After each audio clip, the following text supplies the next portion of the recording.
all present here. Today I am here to share my views about my school, that is BSVP.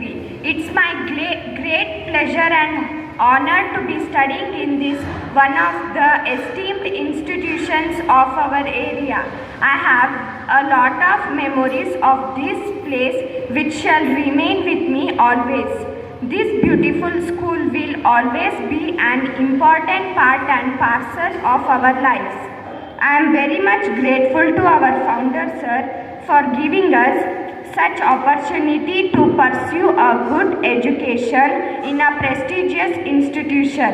I would like to say to the management team that we will never forget all the support and encouragement provided for our betterment. Learning here has given us a strong foundation. We are confident that we will make you proud one day. This confidence we got was from your teachings and blessings. I wind up my speech by saying a special thanks to each one of you for guiding us through the right path and teaching us the discipline, humility, good manners along with studies. Thank you. ಎಲ್ಲರಿಗೂ ಬೆಳಗಿನ ಶುಭೋದಯ. ನನ್ನ ಹೆಸರು ಸುಧಾ. ನಾನು 10ನೇ ತರಗತಿಯಲ್ಲಿ ಓದುತ್ತಿದ್ದೇನೆ. ಇಂದು ನಾನು ನನ್ನ ಶಾಲೆಯ ಬಗ್ಗೆ ನನ್ನ ಅನಿಸಿಕೆಯನ್ನು ನಿಮ್ಮೊಂದಿಗೆ ಹಂಚಿಕೊಳ್ಳಲಿದ್ದೇನೆ. ನಾನು ಭಾರತೀಯ ಸಂಸ್ಕೃತಿ ವಿದ್ಯಾಪೀಠ ಎಂಬ ಶಾಲೆಯಲ್ಲಿ ಓದುತ್ತಿದ್ದೇನೆ ಎಂದು ಹೇಳಲು ಬಹಳ ಹೆಮ್ಮೆಯಾಗುತ್ತದೆ. ನಾನು ಈ ಶಾಲೆಯಲ್ಲಿ 1ನೇ ತರಗತಿಯಿಂದ ವ್ಯಾಸಂಗ ಮಾಡುತ್ತಿದ್ದೇನೆ. ಶಾಲೆಗೆ ಬರಲು ನನಗೆ ಬಹಳ ಸಂತೋಷವಾಗುತ್ತದೆ. ಶಾಲೆಯಲ್ಲಿ ಇಂದು ಯಾವ ಚಟುವಟಿಕೆ ಮಾಡಿಸುತ್ತಾರೋ ಎಂಬ ಕುತೂಹಲ. ನಾನು ಹೆಚ್ಚು ಹೆಚ್ಚು ವಿಷಯಗಳನ್ನು ತಿಳಿದುಕೊಳ್ಳಬೇಕು ಎಂಬ ಆಸೆ. ಇಲ್ಲಿ ಶಿಕ್ಷಕರು ಅಷ್ಟೇ ಆಸಕ್ತಿಯಿಂದ ಅತ್ಯುತ್ತಮವಾಗಿ ಪಾಠ ಮಾಡುತ್ತಾರೆ. ನಮಗೆ ಅರ್ಥವಾಗದಿರುವ ವಿಷಯಗಳನ್ನು ಕೇಳಿ ತಿಳಿದುಕೊಳ್ಳಬಹುದು. ಇಲ್ಲಿ ವಿದ್ಯಾರ್ಥಿಗಳು ಪರಸ್ಪರ ಸ್ನೇಹ, ಹೊಂದಾಣಿಕೆಯಿಂದ ಇರುತ್ತಾರೆ. ಶಿಕ್ಷಕರು ಹೇಳಿದ ವಿಷಯಗಳನ್ನು ಅರ್ಥೈಸಿಕೊಂಡು ಅರ್ಥವಾಗದಿರುವ ಮಕ್ಕಳಿಗೆ ಹೇಳಿಕೊಡುತ್ತಾರೆ. ಇದರಿಂದ ಎಲ್ಲ ಮಕ್ಕಳು ಆಸಕ್ತಿಯಿಂದ ಎಲ್ಲ ವಿಷಯಗಳನ್ನು ಕಲಿಯುತ್ತಾರೆ. ಶಿಕ್ಷಣ ಮಾತ್ರವಲ್ಲದೆ ನಾವು ಶಿಕ್ಷಕರಿಂದ ಜೀವನದ ಮೌಲ್ಯಗಳನ್ನು ತಿಳಿದುಕೊಂಡೆವು. ಬಿಡುವಿನ ವೇಳೆಯಲ್ಲಿ ಶಿಕ್ಷಕರು ಮಹಾಭಾರತ, ರಾಮಾಯಣ, ಪ್ರಥಮ ಚಿಕಿತ್ಸೆ ಹೀಗೆ ಇನ್ನೂ ಅನೇಕ ವಿಷಯಗಳನ್ನು ಹೇಳುತ್ತಾರೆ. ಇದರಿಂದ ನಮ್ಮ ಸಾಮಾನ್ಯ ಜ್ಞಾನವೂ ಹೆಚ್ಚಾಯಿತು. ಶಾಲೆಯಲ್ಲಿ ನಡೆಯುವ ಸಾಂಸ್ಕೃತಿಕ ಚಟುವಟಿಕೆಗಳಲ್ಲಿ ಎಲ್ಲ ಮಕ್ಕಳು ಪಾಲ್ಗೊಳ್ಳುವಂತೆ ಶಿಕ್ಷಕರು ಮಕ್ಕಳನ್ನು ಹುರಿದುಂಬಿಸುತ್ತಾರೆ. ಹಾಗೆಯೇ ಮಕ್ಕಳು ಆಸಕ್ತಿ ತೋರಿಸುತ್ತಾರೆ. ಮಕ್ಕಳು ತಮ್ಮ ಪ್ರತಿಭೆಯನ್ನು ಪ್ರದರ್ಶಿಸಲು ಅನೇಕ ಅವಕಾಶಗಳಿವೆ. ಶಾಲೆಯಲ್ಲಿ ರಸಪ್ರಶ್ನೆ, ಪ್ರಬಂಧ, ಚರ್ಚಾ ಸ್ಪರ್ಧೆ, ರಂಗೋಲಿ ಹೀಗೆ ಹಲವಾರು ಸ್ಪರ್ಧೆಗಳನ್ನು ಆಯೋಜಿಸಿದ್ದರಿಂದ ಮಕ್ಕಳು ತಮಗೆ ಇಷ್ಟವಾಗುವ ಸ್ಪರ್ಧೆಯಲ್ಲಿ ಭಾಗವಹಿಸಿ ಬಹುಮಾನಗಳನ್ನು ಗೆಲ್ಲುತ್ತಿದ್ದರು. ಇಲ್ಲಿಯ ಶಿಕ್ಷಕರು ವಿದ್ಯಾರ್ಥಿಗಳನ್ನು ತಮ್ಮ ಮಕ್ಕಳಂತೆಯೇ ನೋಡುತ್ತಾರೆ. ಎಲ್ಲರನ್ನು ಸಮಾನತೆಯಿಂದ ನೋಡುತ್ತಾರೆ. ಜಗತ್ತಿನಲ್ಲಿ ಅಮ್ಮನ ಹೊರತಾಗಿ ಎಲ್ಲ ಸಮಸ್ಯೆಗಳಿಗೂ ದಾರಿದೀಪವಾಗಿ ನಿಲ್ಲಬಲ್ಲ ಸೃಷ್ಟಿ ಎಂದರೆ ಅದು ಶಿಕ್ಷಕರು ಮಾತ್ರ. ವಿದ್ಯೆ, ಜ್ಞಾನ, ಮಾಹಿತಿ ಪಡೆಯುವುದು ಈಗ ಸುಲಭವಾದರೂ ಯಾವುದು ಸರಿ ಯಾವುದು ತಪ್ಪು ಎಂಬುದನ್ನು ತಿಳಿ ಹೇಳಲು ಗುರು ಒಬ್ಬರು ಅಗತ್ಯ ಇದ್ದೇ ಇರುತ್ತದೆ. ಸರಳತೆ, ತಾಳ್ಮೆ, ಸಹನೆಯ ಪ್ರತಿರೂಪವಾಗಿ ಶಿಕ್ಷಕರನ್ನು ನಾನು ಕಾಣುತ್ತೇನೆ. ನಮ್ಮ ಜೀವನದಲ್ಲಿ ಧನಾತ್ಮಕ ಚಿಂತನೆಯನ್ನು ಬೆಳೆಸಿ ಸರಿ ಮಾರ್ಗವನ್ನು ತೋರುವವರು ಅವರೇ. ಮಕ್ಕಳು ವರ್ಷದಲ್ಲಿ ಹೆಚ್ಚು ಸಮಯ ಕಳೆಯುವುದು ಶಾಲೆಯಲ್ಲೇ. ಆದರೆ ಕಳೆದ 2 ವರ್ಷಗಳಿಂದ ನಾವು ಸರಿಯಾಗಿ ಶಾಲೆಗೆ ಬರಲಾಗಲಿಲ್ಲ. ಆದರೂ ಶಿಕ್ಷಕರು ತಮ್ಮ ಕೆಲಸವನ್ನು ನಿರಂತರವಾಗಿ ಮಾಡಿದರು. ಆನ್ಲೈನ್ ತರಗತಿಗಳನ್ನು ತೆಗೆದುಕೊಂಡರು. ಅವರು ಕೋವಿಡ್ ಸಂದರ್ಭದಲ್ಲಿಯೂ ತಮ್ಮ ಕರ್ತವ್ಯವನ್ನು ನಿರ್ವಹಿಸಿದ್ದಾರೆ. ಸುರಕ್ಷತಾ ಮಾರ್ಗಗಳನ್ನು ಕೈಗೊಂಡು ಮಕ್ಕಳಿಗೆ ತರಗತಿಗಳನ್ನು ತೆಗೆದುಕೊಂಡಿದ್ದಾರೆ. ಆದ್ದರಿಂದ ನಮ್ಮ ಶಾಲೆಯ ಮಕ್ಕಳು ಕಲಿಕೆಯಿಂದ ಹಿಂದುಳಿಯಲಿಲ್ಲ. ನಮ್ಮ ದೇಶದಲ್ಲಿ ಕೋವಿಡ್ನಿಂದ ಎಷ್ಟೋ ಮಕ್ಕಳ ಕಲಿಕೆಗೆ ತೊಂದರೆಯಾಯಿತು. ಮಕ್ಕಳು ಶಿಕ್ಷಣದಿಂದ ಹೊರಗುಳಿದರು. ಆದರೆ ನಮ್ಮ ಶಾಲೆಯಲ್ಲಿ ಶಿಕ್ಷಣ ನಿರಂತರವಾಗಿ ಸಾಗಿತು. ಇಲ್ಲಿಯವರೆಗೆ ನಮ್ಮ ಶಾಲೆಗೆ ಒಳ್ಳೆಯ ಹೆಸರು ಇದೆ. ಹಾಗಾಗಿ ಎಲ್ಲ ಮಕ್ಕಳು ಒಳ್ಳೆಯ ಅಂಕಗಳನ್ನು ಗಳಿಸಿ ನಮ್ಮ ಶಾಲೆಗೆ ಇನ್ನೂ ದೊಡ್ಡ ಮಟ್ಟದಲ್ಲಿ ಕೀರ್ತಿಯನ್ನು ತಂದುಕೊಡಬೇಕು. ಒಳ್ಳೆಯ ಅಂಕ ಗಳಿಸುವುದಷ್ಟೇ ಅಲ್ಲದೆ ಒಳ್ಳೆಯ ಗುಣಗಳನ್ನು ಬೆಳೆಸಿಕೊಳ್ಳಬೇಕು. ಪೋಷಕರು ನಮ್ಮನ್ನೆಲ್ಲ ಒಳ್ಳೆಯ ಶಾಲೆಗೆ ಸೇರಿಸಿದ್ದಾರೆ. ನಾವು ಅದರ ಸದುಪಯೋಗ ಪಡೆದುಕೊಳ್ಳೋಣ. ಈ ಶಾಲೆಯಲ್ಲಿ ಪಡೆದ ಶಿಕ್ಷಣ ನನ್ನ ಮುಂದಿನ ವಿದ್ಯಾಭ್ಯಾಸಕ್ಕೆ ಅಡಿಪಾಯವಾಗಿದೆ. ಇಲ್ಲಿಯವರೆಗೆ ನನ್ನನ್ನು ಪ್ರೋತ್ಸಾಹಿಸಿದ ಎಲ್ಲ ನನ್ನ ಶಿಕ್ಷಕರಿಗೂ ನನ್ನ ಹೃತ್ಪೂರ್ವಕ ಧನ್ಯವಾದಗಳು. ಹಾಗೆಯೇ ನನಗೆ ಒಳ್ಳೆಯ ಸಹಪಾಠಿಗಳು ಸಿಕ್ಕಿರುವುದು ಸಂತೋಷದ ವಿಷಯ. ಎಲ್ಲದಕ್ಕೂ ಹೆಚ್ಚಾಗಿ ನಾವು ಈ ಶಾಲೆಯಲ್ಲಿ ಓದುತ್ತಿರಲು ನಮ್ಮ ಪೋಷಕರೇ ಕಾರಣ. ಅವರ ಪರಿಶ್ರಮಕ್ಕೆ ನಾವು ಒಳ್ಳೆಯ ಅಂಕಗಳನ್ನು ತೆಗೆದುಕೊಳ್ಳುವುದರ ಮೂಲಕ ಪ್ರತಿಫಲ ನೀಡೋಣ. ಎಲ್ಲ ನನ್ನ ಸ್ನೇಹಿತರು ಪರೀಕ್ಷೆಯಲ್ಲಿ ಉತ್ತಮ ಅಂಕಗಳನ್ನು ಗಳಿಸಲಿ ಎಂದು ಆಶಿಸುತ್ತಾ ನನ್ನ ಮಾತುಗಳನ್ನು ಮುಗಿಸುತ್ತಿದ್ದೇನೆ. ಧನ್ಯವಾದಗಳು. Education is not preparation for life, education is life itself. Good morning, one and all present here. Myself, Kirtana CP, studying in 10th standard. Today, I am here to share my experiences, which I got from my school with a lot of emotions. I have a lot of memories of this place, which shall remain with me till the end of my life.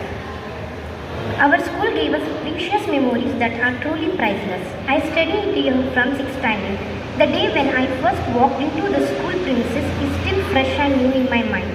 And for the first time, life felt so difficult and hard. But now, so soon the time of departure has arrived. I am sure the values of our school have filled us with so much of confidence that we are ready to take on any challenge. So walk into your new college courageously with your head raised high. The COVID-19 has resulted in school shuts all across the world. As a result, education has changed dramatically with the distinctive rise of e-learning, whereby teaching is undertaken remotely on digital platforms. I thank our management for handling such situations and providing continuous education without creating any gap through online classes. I thank them for providing a platform to exhibit our talents through cultural activities, allowing us to take part in competition held by departments, inter-school competitions, etc. I am humble and grateful to be a student of this school. During COVID-19, our teachers learned the different ways of teaching through online classes like Zoom, Google Meet, etc. They got adjusted to the new situation and motivated us, kept us bold and confident. I thank my parents for choosing this school. For me, we all have to work together, fulfill their aspirations by getting good marks in forthcoming board exams. It's not only getting good marks by inculcating good values within ourselves. Friendship is the best chapter in school life. There is a widespread belief that school friendships are truly unbreakable. On this very special day, let us make a promise that we always stay in touch with our friends. The disappointing thing is that an important chapter in our life is coming to an end. However, there is a whole new chapter of life awaiting us. Dear friends and teachers, this is a day of celebrations. Let us make this farewell the best farewell in the history of our school. Dear friends, best wishes for your exams. Wish you all good luck. Be confident and just do your best efforts. God will surely bless us with good results. Thank you. ಇಲ್ಲಿ ಸೇರಿರುವ ಎಲ್ಲ ನನ್ನ ಶಿಕ್ಷಕರಿಗೂ ಮತ್ತು ನನ್ನ ಸ್ನೇಹಿತರಿಗೂ ನನ್ನ ನಮಸ್ಕಾರಗಳು. ನನ್ನ ಹೆಸರು ಲಕ್ಷ್ಮಿ. ನಾನು 7ನೇ ತರಗತಿಯಲ್ಲಿ ಓದುತ್ತಿದ್ದೇನೆ. ಈಗ ನಾನು ನನ್ನ ಶಾಲೆಯ ಬಗ್ಗೆ ಅನಿಸಿಕೆ ಅಭಿಪ್ರಾಯಗಳನ್ನು ನಿಮ್ಮೊಂದಿಗೆ ಹಂಚಿಕೊಳ್ಳಲಿದ್ದೇನೆ. ನಾನು ಈ ಶಾಲೆಯಲ್ಲಿ LKGಯಿಂದ ಇಲ್ಲಿವರೆಗೂ ಓದಿದ್ದೇನೆ. ಇನ್ನು ಮುಂದೆಯೂ ಇದೇ ಶಾಲೆಯಲ್ಲಿ ಶಿಕ್ಷಣವನ್ನು ಮುಂದುವರೆಸುತ್ತೇನೆ. ಇಲ್ಲಿಯ ಶಿಕ್ಷಕರು ಬಹಳ ಚೆನ್ನಾಗಿ ಹೇಳಿಕೊಡುತ್ತಾರೆ. ನನಗೆ ಅರ್ಥವಾಗದಿರುವ ವಿಷಯಗಳನ್ನು ಕೇಳಿ ತಿಳಿಯುತ್ತೇನೆ. ಈ ಶಾಲೆಯಲ್ಲಿ ನನಗೆ ಒಳ್ಳೆಯ ಸ್ನೇಹಿತರು ಸಿಕ್ಕಿದ್ದಾರೆ. ನನ್ನ ಶಾಲೆಯಲ್ಲಿ ಗ್ರಂಥಾಲಯ, ಗಣಕಯಂತ್ರ ಪ್ರಯೋಗಾಲಯ ಮತ್ತು ವಿಜ್ಞಾನ ಪ್ರಯೋಗಾಲಯವಿದೆ. ನಾನು ಗ್ರಂಥಾಲಯದಲ್ಲಿ ಹಲವು ಪುಸ್ತಕಗಳನ್ನು ಓದಿದ್ದೇನೆ. ನಮ್ಮ ಶಾಲೆಯಲ್ಲಿ ಆಟದ ಮೈದಾನವೂ ಇದೆ. ನಾವು ಆಟವನ್ನು ಆಡಿ ತುಂಬ ಖುಷಿ ಹಾಗೂ ಆರೋಗ್ಯವಂತರಾಗಿ ಇದ್ದೇವೆ. ನಾವು ದೇಶದ ಬಗ್ಗೆ ತಿಳಿದುಕೊಳ್ಳಲು ಹಾಗೂ ದೇಶಭಕ್ತಿಯನ್ನು ಹೆಚ್ಚಿಸುವುದಕ್ಕೆ ಹಲವು ಚಟುವಟಿಕೆಗಳನ್ನು ಮಾಡಿಸಿದ್ದಾರೆ. ಕ್ರೀಡಾ ದಿನಾಚರಣೆಯನ್ನು ಆಚರಿಸುತ್ತೇವೆ. ಅಂದು ಬಹಳಷ್ಟು ಆಟವನ್ನು ಏರ್ಪಡಿಸುತ್ತಾರೆ. ನಾನು ಇಂದು ನನ್ನ ಸ್ನೇಹಿತರ ಪರವಾಗಿ ಹಾಗೂ ವೈಯಕ್ತಿಕವಾಗಿಯೂ ಶಾಲೆಯ ಆಡಳಿತ ಮಂಡಳಿ ಹಾಗೂ ಶಾಲೆಯ ಕೀರ್ತಿ ಎತ್ತರಕ್ಕೆ ಬೆಳೆಸಲು ಸಹಾಯಕಾರಿಯಾಗಿರುವಂತೆ ಶೈಕ್ಷಣಿಕ ಹಾಗೂ ಪಠ್ಯೇತರ ಚಟುವಟಿಕೆಗಳಲ್ಲಿ ಹೆಚ್ಚು ಆಸಕ್ತಿಯಿಂದ ಭಾಗವಹಿಸಿ ಯಶಸ್ಸು ಗಳಿಸುತ್ತೇವೆ ಎಂಬ ಮಾತನ್ನು ಹೇಳುತ್ತೇನೆ. ಧನ್ಯವಾದಗಳು. या कुंदेन्दु तुषारहार धवल या शुभ्रवस्त्रान्विता या वीणावरदण्डमण्डितकरा या श्वेतपद्मासना या ब्रह्माच्युतशङ्करप्रभृतिभिः देवैः सदा पूजिता सा मां पातु सरस्वती भगवती ನಿಶೇಷಜಾಡ್ಯಾಪಃ. ಸಭೆಯಲ್ಲಿ ನೆರೆದಿರುವ ಎಲ್ಲ ಗಣ್ಯರಿಗೆ ನಮಸ್ಕರಿಸುತ್ತಾ ಹಾಗೂ ನಲ್ಮೆಯ ವಿದ್ಯಾರ್ಥಿಗಳಿಗೆ ಒಂದು ಕೆಲವು ಮಾತುಗಳನ್ನ ಆಡಲಿಕ್ಕೆ ನನಗೆ ಒಂದು ಅವಕಾಶ ಕೊಟ್ಟಿರುವಂತಹ ನಮ್ಮ ಹೆಡ್ ಮಿಸ್ ಅವ್ರಿಗೂ ಅನಿಸುತ್ತಾ ಈಗ ನಾನು ಮಾತಾಡ್ತಾ ಇದ್ದೀನಿ. ವಿದ್ಯಾರ್ಥಿಗಳು ಈಗ ತಾನೇ ನೀವೆಲ್ಲ ಹೇಳಿದ್ರಿ ಅಲ್ವಾ, ಏನಂತ ನನಗೆ ನನ್ನ ಸ್ಕೂಲ್ ಏನು ಕೊಟ್ಟಿದೆ ಅಂತ. ನಾನು ಅದನ್ನು ಆಟ ಆಡೋದಕ್ಕೆ ಕೊಟ್ಟಿದೆ, ನನಗೆ ಪಾಠ ಓದೋದಕ್ಕೆ ಕೊಟ್ಟಿದೆ, ನನಗೆ ಎಲ್ಲ ವಿವಿಧ ಕಾರ್ಯಕ್ರಮಗಳಿಗಲ್ಲಿ ಭಾಗವಹಿಸೋದಕ್ಕೆ ಕೊಟ್ಟಿದೆ ಅಂತ ಅಲ್ವಾ. ಒಪ್ಕೋತೀರಿ ತಾನೆ, ಸುಮ್ಮನೆ ಕೂತಿರಬಾರ್ದು. ಹೌದಾ? ಸರಿ. ಸೊ ನಿಮ್ಗೆ ಇದೆಲ್ಲ ಕೊಟ್ಟಿದೆ ಅಂತ ಅಂತಹ ಕಾಲೇಜಿಗೆ, ಅಂತಹ ಸ್ಕೂಲಿಗೆ ನಿಮ್ಮ ಒಂದು ಏನು ಅಂದರೆ ನೀವು ಋಣಿಯಾಗಿರಲೇಬೇಕಾಗುತ್ತೆ. ಯಾಕೆ ಅಂತಂದರೆ ವಿದ್ಯಾವಿಹೀನಂ ಪಶುಭಿ ಸಮಾನ, ವಿದ್ಯೆ ಇಲ್ಲದವನು ಪಶುಗಿಂತನೂ ಕಡೆ. ಆದರೆ ನಮ್ಮಲ್ಲಿ ಬರೀ ವಿದ್ಯೆ ಅಲ್ಲ, ನಿಮ್ಮ ಜೀವನದ ಏನು ಸಾಫಲ್ಯತೆ ಇದೆ ಆ ಸಾಫಲ್ಯತೆಗೆ ಬೇಕಾಗುವಂಥ ಎಲ್ಲ ಅಂಶವನ್ನು ನಮ್ಮ ಒಂದು ಈ ವಿದ್ಯಾಪೀಠದಲ್ಲಿ ಹೇಳ್ಕೊಡ್ಲಾಗುತ್ತೆ. ಅದನ್ನು ಒಪ್ಕೋತೀರಲ್ವಾ? ಹಾಂ ಹಾಂ, ವೆರಿ ಗುಡ್. ಈಗ ನೀವು 7ನೇ ಕ್ಲಾಸಲ್ಲಿ ಬಂದಿದ್ದೀರಿ, ಹಾಗೆಯೇ 10ನೇ ಕ್ಲಾಸಲ್ಲಿದ್ದೀರಿ. ಇವತ್ತು ನಿಮ್ಮದು ಏನಾಗಿದೆ, you are going to celebrate the Saraswati puja. Saraswati, Maa Saraswati ನಮ್ಮ ಎಲ್ಲರಿಗೂ ಪರೀಕ್ಷೆಯಲ್ಲಿ ಸದ್ಬುದ್ಧಿಯನ್ನು ಕೊಟ್ಟು ಒಂದು ಒಳ್ಳೆಯ ಅಂಕಗಳನ್ನು ಗಳಿಸಿ ನಾನು ಯಶಸ್ವಿಯಾದಂಥ ವಿದ್ಯಾರ್ಥಿನಿ ಆಗಬೇಕು ಅಂತ ನೀವೆಲ್ಲ ಸರಸ್ವತಿನ ಪೂಜಿಸ್ತಾ ಇದ್ದೀರಾ. ಆ ಸರಸ್ವತಿ ನಿಮ್ಮೆಲ್ಲರ ಬಯಕೆಯನ್ನು ಈಡೇರಿಸಲಿ ಅಂತ ನಾನು ಕೇಳ್ತಾ ಇದ್ದೀನಿ. I will wish you best in your exams. Thank you. ಸನ್ಮಾನ್ಯ ಸಹ ಸಂಸ್ಥಾಪಕರೇ, ಪ್ರಧಾನ ಕಾರ್ಯದರ್ಶಕರೇ, ಜಂಟಿ ಕಾರ್ಯದರ್ಶಕರೇ, ಪ್ರಾಂಶುಪಾಲರೇ, ಮುಖ್ಯೋಪಾಧ್ಯಾಯರೇ, ಆತ್ಮೀಯ ಅಧ್ಯಾಪಕರ, ಪ್ರೀತಿಯ ಮಕ್ಕಳ, ಭಾರತೀಯ ವಿದ್ಯಾಪೀಠದ ಎಲ್ಲ ಅಧ್ಯಾಪಕರು ಕೂಡ ಈ ಸಂದರ್ಭದಲ್ಲಿ ಅತ್ಯಂತ ಯಶಸ್ವಿಯಾಗಿ ಆನ್ಲೈನ್ ಕ್ಲಾಸ್ಗಳು ಮಾಡಿದರೆ ಅಂತ ಹೇಳೋದು ಭಾಳ ಸಂತೋಷ ಆಗುತ್ತೆ. ಅದನ್ನು ಸದುಪಯೋಗ ಮಾಡ್ಕೊಂಡಿರ್ತಕ್ಕಂಥದ್ದು ಅದು ನಿಮಗೆ ಬಿಟ್ಟಿರ್ತಕ್ಕಂಥದ್ದು. ಅದು ಉಪಯೋಗ ಮಾಡಿಕೊಂಡಿದ್ರೆ ಸಂತೋಷ, ಮಾಡಿಕೊಳ್ಳದೆ ಹೋದರೆ ಈಗ ಮತ್ತೆ ಕಾಲ ಮಿಂಚಿಲ್ಲ. ಈಗಲೂ ಕೂಡ ನೀವು ಆ ಅಧ್ಯಾಪಕರನ್ನ ಭೇಟಿ ಮಾಡಿ ನಿಮ್ಮ ಏನು ಒಂದು ಅದರಲ್ಲಿ ಡೌಟ್ಸ್ ಇದೆಯೋ ಆ ಡೌಟ್ಸ್ ಎಲ್ಲ ಕ್ಲಿಯರ್ ಮಾಡ್ಕೊಳ್ಳೋಕ್ಕೆ ಅವಕಾಶ ಇದೆ. ಸೊ ಈಗ ಫಸ್ಟ್ ನಾನು ಹೇಳ್ತಾ ಇರ್ತಕ್ಕಂಥದ್ದು, I want to congratulate all our teachers who rise to the occasion and who made that online teaching successful. ಯಾಕೆ ಇದಕ್ಕೆ ಚಪ್ಪಾಳೆ ಬೇಡ ಇದಕ್ಕೆ ಟೀಚರ್ಸಿಗೆ ಅಲ್ವಾ? ಮಾಡಿದಾರೋ ಇಲ್ವಾ? ಮಾಡಿದ್ದಾರೆ. ಈಗ ಮತ್ತೆ ದೇವರ ಅನುಕೂಲ ಮಾಡಿಕೊಟ್ಟಿದ್ದಾರೆ. ಏನು ಅನುಕೂಲ ಮಾಡಿಕೊಟ್ಟಿರ್ತಕ್ಕಂಥದ್ದು ಅದೆಲ್ಲ ಸ್ವಲ್ಪ ಕಡಿಮೆ ಆಗಿ ಈಗ ಮತ್ತೆ ನಾವು ಫಿಸಿಕಲ್ ಕ್ಲಾಸಸ್ಸಿಗೆ ಬಂದಿದ್ದೀವಿ. ಈಗ ಮುಖಾಮುಖಿ ಕೂತ್ಕೊಂಡು ನಾವು ಪಾಠ ಕೇಳಿಸ್ಕೊಂಥ ಒಂದು ಅವಕಾಶ ದೇವರು ಮಾಡಿಕೊಟ್ಟಿದ್ದಾರೆ. ಇದನ್ನು ನೀವೆಲ್ಲ ಕೂಡ ಸರಿಯಾಗಿ ಉಪಯೋಗ ಮಾಡ್ಕೊಂಡಿದ್ದೀರಿ ಅಂತಕ್ಕಂಥದ್ದು ನಮಗೆ ತಿಳಿದು ಬಂದಿದೆ.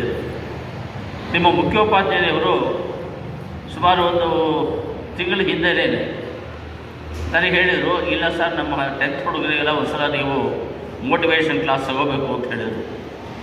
ಅವರು ಹೇಳಿದ ಕೆಲವೇ ದಿವಸಗಳಲ್ಲಿ ಇದು ಜಾಸ್ತಿ ಆಗೋಗಿದೆ. ಯಾವಾಗ ಇದು ಜಾಸ್ತಿ ಆಯಿತೋ ನಮ್ಮ ಪ್ರೋಗ್ರಾಮ್ ಎಲ್ಲ ಎಡವಟ್ಟಾಗೋಯಿತು.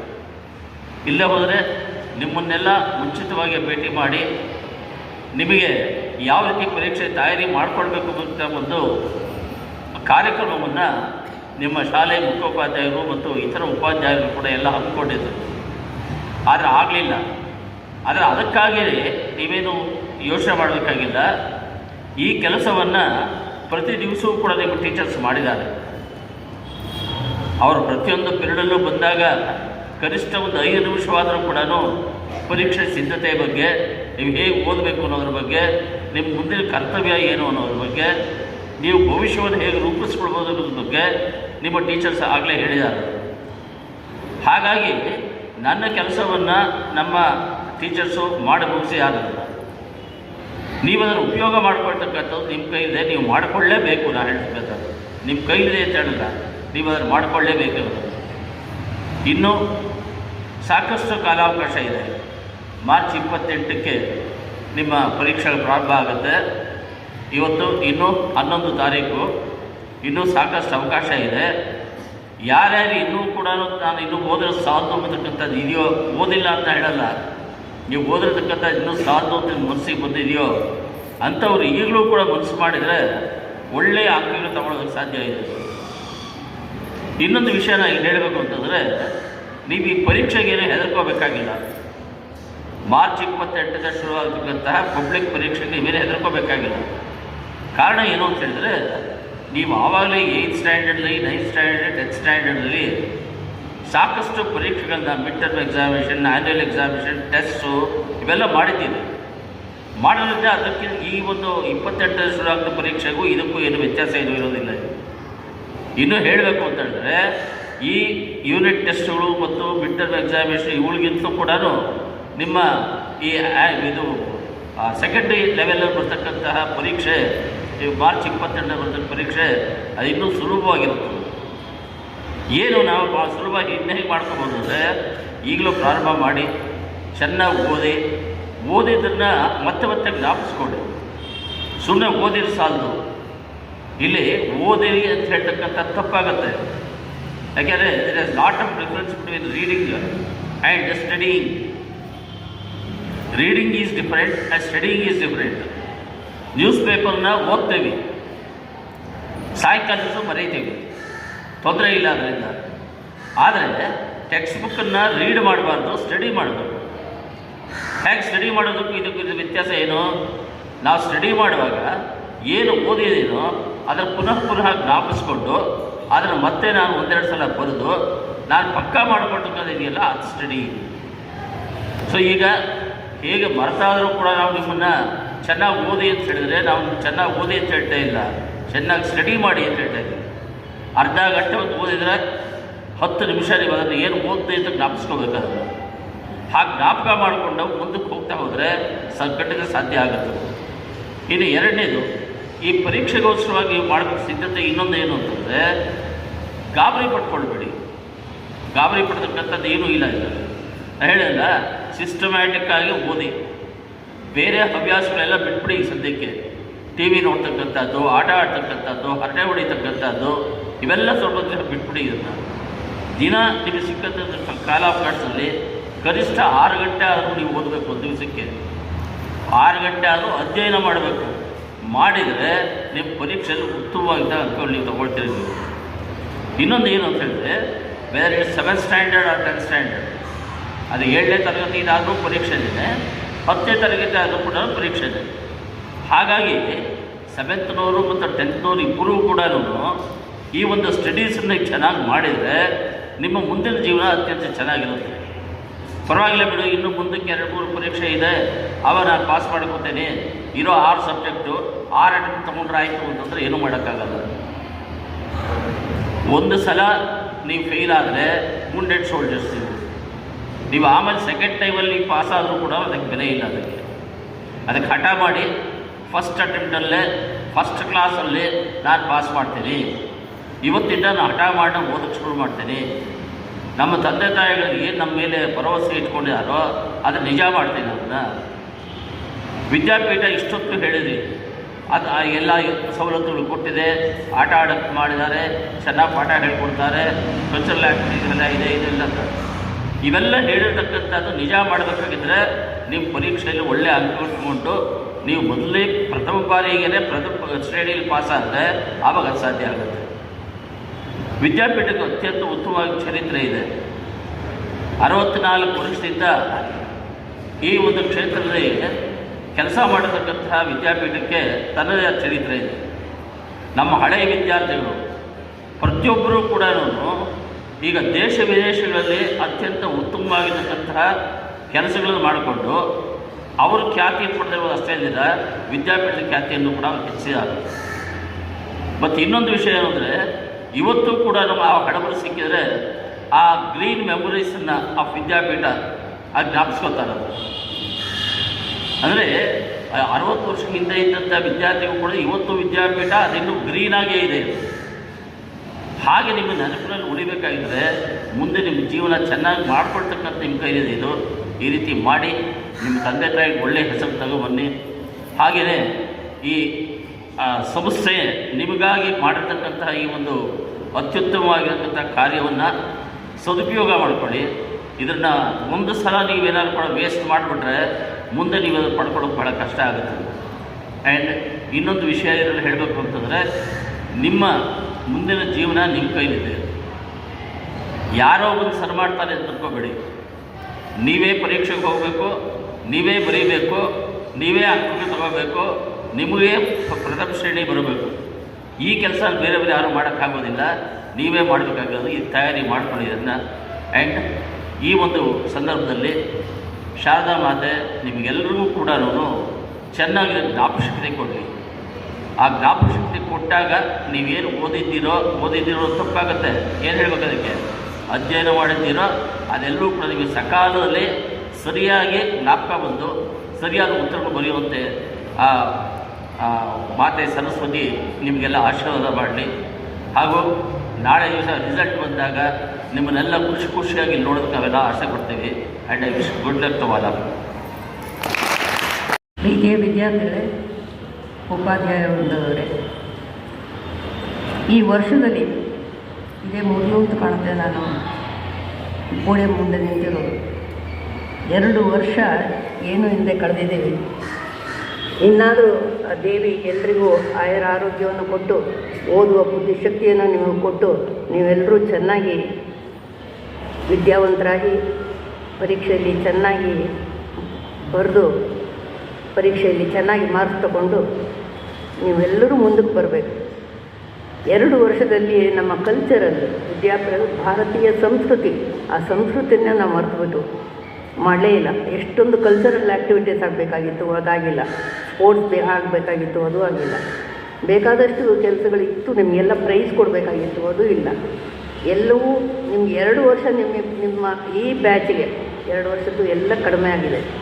ಆದರೂ ಮುಂದೆ ನೀವು ಇದೇ ಕಾಲೇಜಿನಲ್ಲಿ ಓದಿ ಇದೇ ಹೈಸ್ಕೂಲಿಗೆ ಬಂದು 7th ಮುಂದಿನ ವರ್ಷದಲ್ಲಿ ಒಳ್ಳೆಯ ಆಟ ಪಾಠದಲ್ಲಿ ನೀವು ಮುಂದುವರೆದು ನೀವು ಒಳ್ಳೆಯ ಪ್ರೈಸ್ ತಗೊಳ್ಳುವಂತೆ ಆಗಲಿ. ಆ ಸರಸ್ವತಿ ಎಲ್ರಿಗೂ ಆರೋಗ್ಯ ಭಾಗ್ಯವನ್ನು ಕೊಡಲಿ. ಪರೀಕ್ಷೆಯಲ್ಲಿ ಚೆನ್ನಾಗಿ ಮಾಡಿ ನಮ್ಮ ಕಾಲೇಜಿಗೆ ನಮ್ಮ ವಿದ್ಯಾಪೀಠಕ್ಕೆ ಒಳ್ಳೆಯ ಹೆಸರನ್ನು ತನ್ನಿ. ಮತ್ತು ನಮ್ಮ ವಿದ್ಯಾರ್ಥಿಗಳು ಒಳ್ಳೆಯ ಸ್ನೇಹಿತರನ್ನು ಹಿಡ್ಕೊಳ್ಳಿ. ಒಳ್ಳೆಯ ಸ್ನೇಹಿತರಿಂದ ಒಳ್ಳೆಯ ಒಳ್ಳೆಯ ಅಭ್ಯಾಸವನ್ನು ಕಲೀರಿ. ಕೆಟ್ಟ ದಾರಿಗೆ ಇಳಿಬೇಡಿ. ನಾನು ಎಲ್ರಿಗೂ ವಿನಂತಿಸ್ಕೊಳ್ಳೋದು ಅಷ್ಟೇ, ನಮ್ಮ ಹುಡುಗರು ಒಳ್ಳೆಯ ನಾವು ವಿದ್ಯಾಪೀಠದಲ್ಲಿ ನೀವು ಯಾವಾಗಲೂ ಜ್ಞಾಪಿಸ್ಕೊಳ್ಳಿ, ಭಾರತೀಯ ಸಂಸ್ಕೃತಿ ಅಂದರೆ ಏನು, ಆ ಸಂಸ್ಕೃತಿಯನ್ನು ನಾವು ಉಳಿಸ್ಕೋಬೇಕು ಅಂದರೆ ನೀವೆಲ್ಲರೂ ಒಳ್ಳೆಯ ವಿದ್ಯಾರ್ಥಿಗಳಾಗಬೇಕು. ತಂದೆ ತಾಯಿಗೆ ಒಳ್ಳೆಯ ಮಕ್ಕಳಾಗಬೇಕು, ಉಪಾಧ್ಯಾಯರಿಗೆ ಒಳ್ಳೆಯ ಶಿಷ್ಯರಾಗಬೇಕು. ಯಾವತ್ತಿದ್ರೂ ವಿದ್ಯಾರ್ಥಿಗಳು ತಂದೆ ತಾಯಿಯನ್ನು ಗುರುಗಳನ್ನು ಮರಿಬಾರ್ದು. ಇದನ್ನು ಮನಸ್ಸಿನಲ್ಲಿ ಇಟ್ಕೊಂಡು ನೀವೆಲ್ಲ ಒಳ್ಳೆಯ ವಿದ್ಯಾರ್ಥಿಗಳಾಗಿ ನಿಮ್ಮ ವಿದ್ಯಾಭ್ಯಾಸವನ್ನು ಕೊನೆಯ ತನಕ ಮುಗಿಸಿ ಒಳ್ಳೆಯ ಒಬ್ಬ ಸುಸಂಸ್ಕೃತ ಒಬ್ಬ ಗೃಹಸ್ಥನಾಗಿ ಒಳ್ಳೆಯ ಉದ್ಯೋಗಕ್ಕೆ ಹೋಗಿ ದೇಶ ಸೇವೆ ಮಾಡುವಂಥ ಒಂದು ಅವಕಾಶ ನಿಮಗೆಲ್ಲರಿಗೂ ಸಿಗಲಿ. ದೇವರು ಆ ಸರಸ್ವತಿ ಇದನ್ನೆಲ್ಲ ಮಾಡಲಿ ಅಂತ ನಾನು ಹಾರೈಸ್ತೀನಿ. ನಿಮಗೆಲ್ಲರಿಗೂ ಆ ಸರಸ್ವತಿಯ ಆಶೀರ್ವಾದ ನಿಮ್ಮ ಮೇಲಿರುತ್ತೆ ಅಂತ ಅಂದ್ಕೊಂಡಿದ್ದೀನಿ. ಹಾಗೆಯೇ ಎಲ್ಲ ವಿದ್ಯಾರ್ಥಿಗಳು ಚೆನ್ನಾಗಿ ಓದಿ. 2 ವರ್ಷ ಹಾಳು ಮಾಡಿರೋದು ನಮಗೆ ಒಂಥರ ಪಶ್ಚಾತ್ತಾಪ ಆಗುತ್ತೆ. ಆದರೆ ಏನು ಮಾಡೋದು, ಬಂದಿರೋ ಕಷ್ಟನೂ ಅನುಭವಿಸಬೇಕು, ಸುಖನೂ ಅನುಭವಿಸಬೇಕು. ನಮ್ಗೆ ಬರೀ ಸುಖ ಸಿಕ್ಕಿದ್ರೆ ಸಾಲದು, ಕಷ್ಟ ಅನುಭವಿಸಿದಾಗ ಆ ಸುಖದ ಪರಿಚಯ ನಮಗಾಗುತ್ತೆ. ಎಲ್ಲರೂ ಆಗೋದೇ ಇಲ್ಲ. ಅದೇನೋ ಮಹಾ ಅಂತ ಅನಿಸುತ್ತೆ. ಈಗ ನಮಗೆ ಗೊತ್ತಾಗುತ್ತೆ ಅಲ್ವಾ 2 ವರ್ಷ ನಾವು ಎಷ್ಟು ಕಷ್ಟಪಟ್ಟು ಅಂತ. ಇನ್ನು ಮುಂದೆ ಹಾಗಾಗದೇ ಇರಲಿ. ಆದರೂ ನಮ್ಮ ಉಪಾಧ್ಯಾಯರನ್ನು ಮರೆಯೋ ಹಾಗಿಲ್ಲ.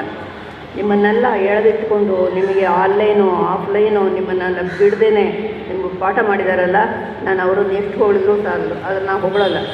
ಎದುರುಗಡೆ ನಾನೇನು ಮಾತಾಡಲ್ಲ ಅವ್ರ ಮುಂದೆ. ಆದರೆ ಹಿಂದುಗಡೆಯಿಂದ ನನಗೆ ಗೊತ್ತು ಅವ್ರು ಎಷ್ಟು ಕೆಲಸ ಮಾಡಿದ್ದಾರೆ ಅಂತ. ಅವರಿಗೆ ಒಳ್ಳೆಯ ಹೆಸರು ತನ್ನಿ. ಅವ್ರಿಗೆ ಇನ್ನೇನು ಬೇಡ, ನಿಮ್ಮ ಒಂದು ಒಳ್ಳೆಯ ರಿಸಲ್ಟು ಅವ್ರಿಗೆ ಬಂದರೆ ಸಾಕು.